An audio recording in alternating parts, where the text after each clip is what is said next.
캡틴 잔, 구독과 좋아요. 오늘은 러더에 대해서 할 건데, 선박 뒤에 보면 타가 있지, 조타 장치가 있는데, 이 타를 이용해 가지고 우리가 선수 방위도 제어하고 그 다음에 선회도 하고 이런 거야. 그래서 타에 대해서 이론을 어느 정도 알고 있어야지, 어떻게 타를 쓰고 그 다음에 어느 정도 궁금한 점도 풀릴 것 같아. 그러면 타는 선박의 위치나 자세, 그 다음에 속력을 제어하게 돼. 예를 들어서 선박 그러니까 속력도 타를 예를 들어서 그 앵카리징, 어프로칭 하고 있는데 속력이 좀 생각보다 안 줄어든단 말이야. 그때는 지그재그로 타를 계속 써가지고 속력을 줄이는 방법도 있어. 그런 것처럼 타가 그런 역할을 할 수도 있어. 그러면 타에 보면 타효가 있는데 그 타효가 지갑력을 말한단 말이야. 그러면 그 타효가 생기는 지갑력, 그러니까 그 지갑력이 뭔가에 대해서 설명하기 전에 베르누이 정리, 옛날 물리 시간에 많이 배웠지. 그 다음에 다른 데서도 베르누이 뭐 식은 잘 모르지만 그래도 베르누이는 한번 비행기 양력 생길 때 베르누이 때문에 뭐 생긴다 뭐 그런 말 들어봤지. 타도 마찬가지야. 그래서 베르누이 정리식이 있지만 간단하게 설명하면 나머지는 다 고정돼 있다고 생각하고 P 프레셔하고 V 그 속력 스피드 이 두 가지가의 관계에 대해서 설명할 건데, P가 증가하면 컨스탄트, 이거는 일정한 값이야. P가 증가하면 그래서 V는 속력은 줄어들어. 그 다음에 그 다음에 프레셔가 낮아지면 속력은 또 높아지고 그런 거야. 이렇게 간단하게 베르누이 정리를 살펴보고 바로 이제 타를 썼을 때 지갑력은 또 양력하고 항력으로 나눠지는데 이거에 대해서 또 설명해 보자. 그러면 타를 스타보드로 델타 타각만큼 이제 돌렸다고 하자. 그러면 이 돌렸을 때 어떤 현상이 생기냐면, 타를 스타보드로 돌리면 타 돌림 방향 쪽으로는 속력이 줄어들어. 그 다음에 타가 돌린 반대 방향에는 속력이 빨라지. 그러니까 유류 속력이 빨라진단 말이야. 그거에 대해서는 뭐 디테일하게 설명하면 길어지니까, 그렇게 돼서 속력이 낮아지니까 어떻게 돼? 유류 속력이 낮아지니까 프레셔는 높아지고, 그 다음에 유류 속력이 빨라지면 프레셔는 낮아지지. 그래서 힘은 프레셔가 높은 데서 낮은 데로 이동하니까 이제 타각의 직각인 지갑력이 이렇게 프레셔가 높은 데서 낮은 데로 지갑력이 생기는 거지. 그 지갑력은 또 양력하고 항력으로 나눠지는데 벡터로 분해해보면 항력하고 양력으로 나눠져. 그러면 이 항력은 선박 손속을 낮추는 영향을 미치고, 그 다음에 양력 같은 경우는 양력은 어떤 영향을 미치냐면, 선박이 이래 있으면 선박 운동이 X축, Y축, Z축으로 나눠지는 건 알지? 선박 중심점으로부터. 그러면 선박 중심지로부터 이제 타를 쓰게 되면 Z축 기준으로는 배가 이렇게 왔다 갔다 하는 수평 회전을 모멘트를 발생해. 그러니까 양력으로 인해서. 그 다음에 동시에 양력이 생기면서 경사, 힐링, 롤링 힐링 있지. 그 X축으로 이런 힘, 모멘트가 발생한단 말이야. 두 모멘트가 발생을 하게 돼, 양력으로 인해서. 그래서 여기 보면 양력하고 그 다음에 항력이 있지. 그러면 이제 양력하고 항력을 식을 보면, 그러니까 양력 같은 경우에는 리프트, N 곱하기 코사인 델타, 그 다음에 항력 같은 경우는 드래그, N 곱하기 사인 델타. 여기 삼각함수를 보면 여기 타각이잖아. 타각 여기하고 여기 같아. 그러니까 타각이면 삼각함수 보면 요가 지갑력이잖아. 지갑력 곱하기 코사인 델타는 양력이 되고 사인 델타는 항력이 되는 거지. 그러면 여기서 의문점이 한 개 생길 거야. 그러면 언제까지 지금 그러니까 타를 계속 쓰면 지갑력이 계속 커지냐. 그러니까 그런 걸 알아보기 위해서 그 지갑력 식이 있는데, 지갑력, 그러니까 비포의 식이라는 게 있어. 그 식은 N, 지갑력은 58.8 곱하기 A, 타의 타 면적이야. 타 면적, 그 다음에 V 제곱, 타 유속이란 말이야. 타 유속 곱하기 타 유속 제곱 곱하기 사인 델타. 이게 58.8 AV 제곱 사인 델타. 그러면 타 면적이 크면 클수록, 그 다음에 유속이 빠르면 빠를수록, 그 다음에 사인 델타 타각이 크면 클수록 지갑력은 커진다는 거지. 근데 우선 사인 그래프를 보면 2분의 파이, 그러니까 즉 90도일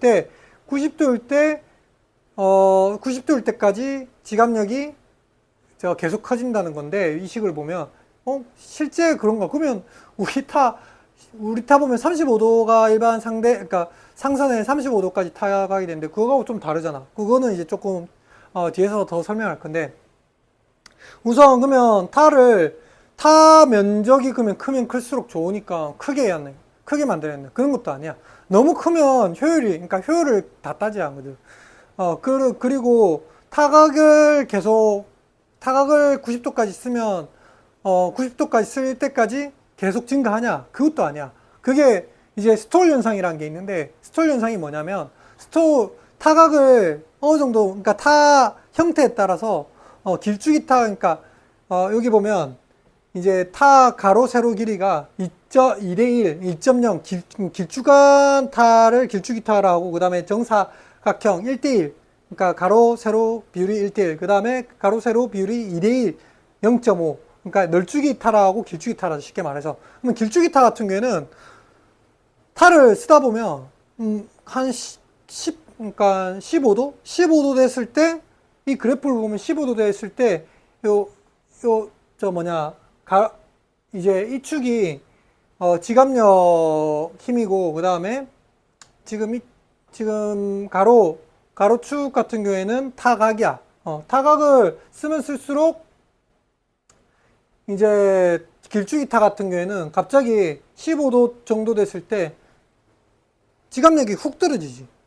그렇기 때문에 길쭉이 타 같은 경우에는 빨리 지갑력을 얻는 대신에 또 빨리 실속이 빨리 생겨.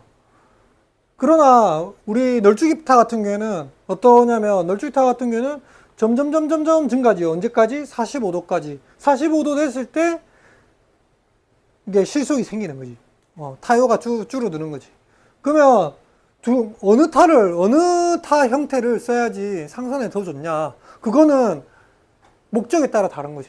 예를 들어서 조정 성능을 생각해 보면, 우리가 선수 방위를 유지하기 위해서는 작은 타를 써더라도 큰 타요를 얻으면 더 좋잖아. 그러면 조정 성능을 생각하면 길쭉이 타를 써야 하고. 근데 선의 관점에서 보면 계속 실속이 생기지 않고 선회를 계속 하는 타를 원하잖아. 그럴 때는 널찍이 타를 써야 하는데, 우리 상선에서는 근데 계속 기낭회를 하면서 선회하는 경우는 거의 없거든. 피항할 때 엄청 급박한 위험이 처했을 때 피항하기 위해서 선회를 하든지, 아니면 선회 터닝 어빌리티 테스트 할 때 35도 타각을 계속 써가지고 선회하지, 거의 보면 1년에 몇 번 선회 하는 경우가 없어. 그렇기 때문에 상선에서는 거의 길쭉이 타를 많이 쓰지.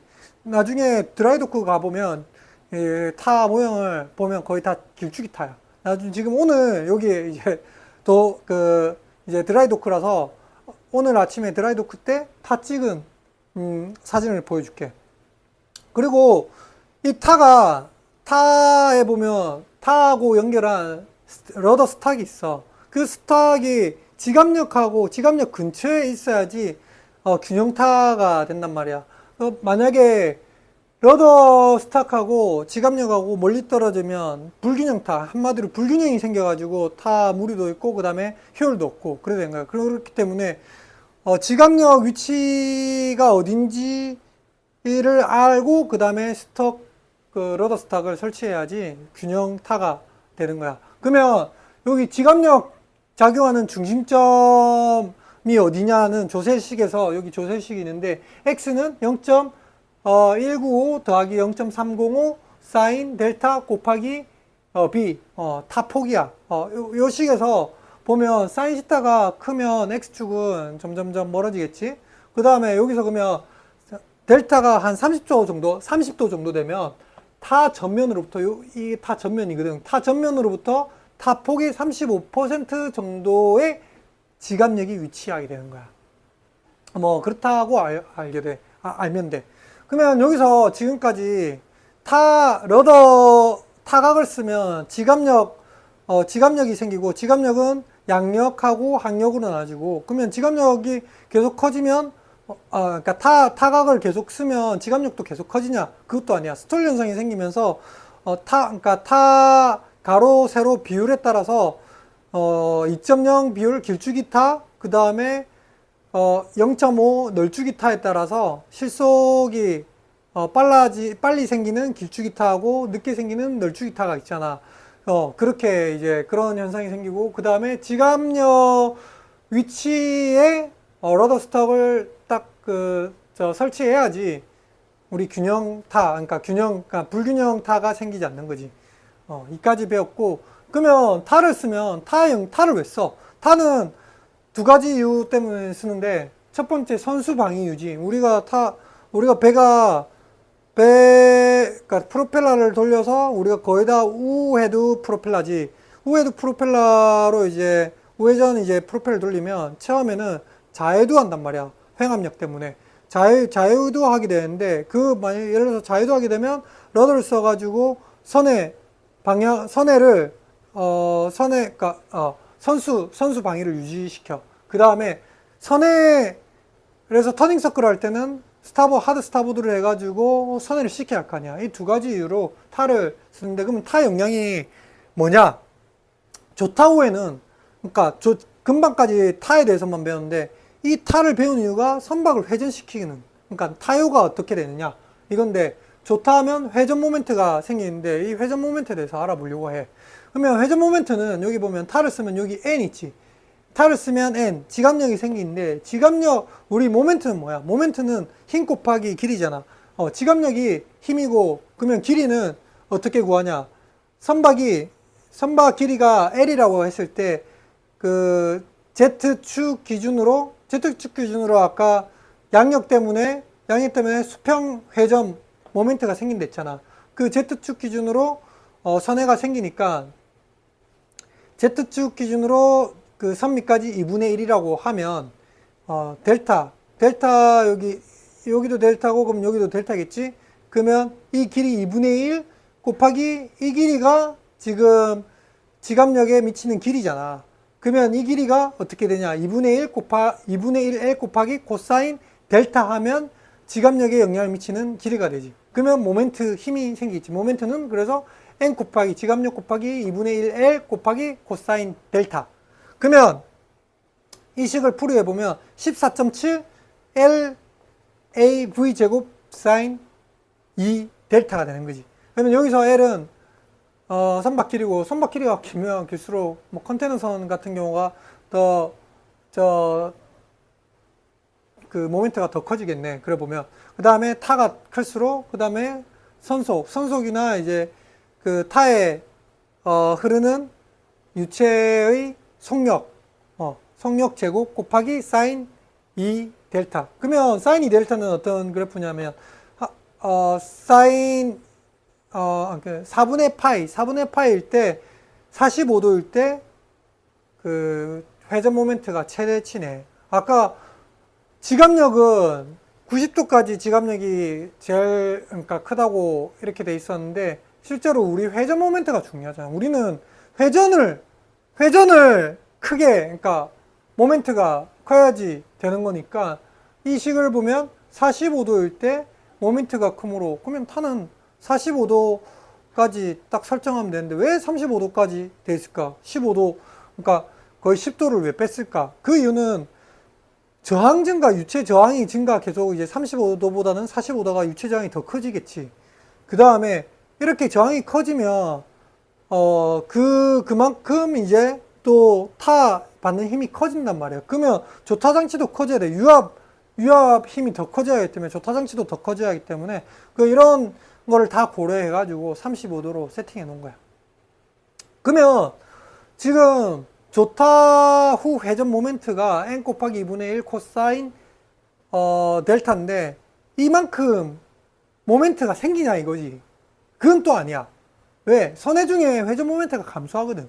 왜 감소하냐 하면 첫 번째, 그러니까 두 가지 이유가 있는데 첫 번째는 유체 저항 영향이고 두 번째는 타의 유체 입사각 영향 때문에 이 두 가지 힘 때문에 타 모멘트, 조타 후 회전 모멘트가 줄어드는데 더 디테일하게 설명하면 배가 회전을 하기 시작하면 그러니까 전심이지. 저번 시간에 배웠잖아. 전심 피보팅 포인트를 기준으로 해가지고 선박이 도는데 선회하면서 이 선회하면서 빨간색이 유체, 파란색도 유체단 말이야. 이 유체가 선수 P 기준으로 선수는 회전 방향하고 같은 방향이야. 근데 선미는 P 기준으로 해가지고 반대 방향이라. P에서 선미까지 더 길잖아. 그러면 모멘트가 더 크단 말이야. 그렇기 때문에 배는 돌아가는데 파란색 반대 방향의 힘을 받아가지고 배가 초반에는 천천히 돈단 말이야. 그래서 P 기준으로 전심을 기준으로 선수는 회전 방향으로 같은데 선미는 회전 방향하고 다란 말이야.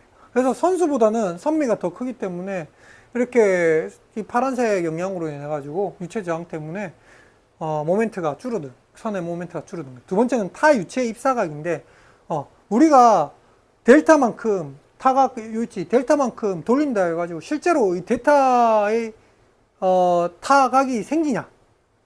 안 생겨.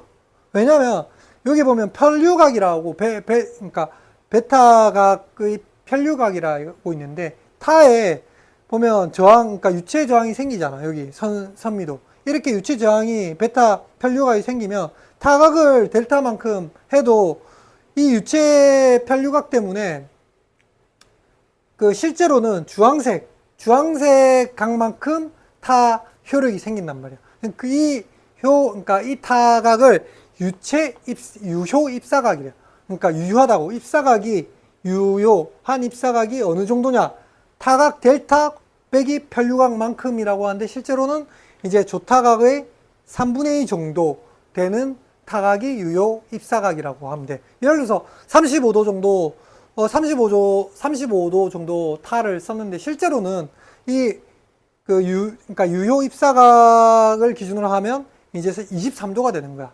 그러니까 타의 편류각 때문에 편류각만큼 빼지면서 유효 입사각이 35도에서 23도 정도로 줄어든 거지. 그래서 35도 돌려봤자 여기는 23도만큼의 효과가 나는 거지. 그래서 이 두 가지 영향으로 선박의 회전 모멘트가 줄어든 거지. 여기까지 잘 이해됐지? 이 기본적인 타를 돌렸을 때 지갑력이 생기고, 그 다음에 지갑력은 계속 증가하는 게 아니라 실속 현상 때문에 지갑력이 갑자기 뚝 떨어져. 그거는 또 이제 타 면적 비율에 따라서 2.0 길쭉이 타하고 그 다음에 널쭉이 타에 따라서 어디에서 시속이 생기냐 달라지는 거고, 그 다음에 지갑력 중심점하고 그러니까 러더 스톡하고 러더 스톡하고 거의 일직선이 돼야지 균형타가 되는 거지. 균형 있는 타가 되는 거지. 그리고 그 다음에 타각을 쓰면 이제 조타 후 회전 모멘트가 생기는데, 그래서 선회를 한단 말이야. 선박이 선회하는데 이 모멘트는 식은 14.7 LAV 제곱 사인 2시타인데 이렇게 모멘트가 생기냐? 그것도 아니야. 왜냐하면 그러니까 유체 저항 영향하고 타의 유체 입사각 영향 때문이지.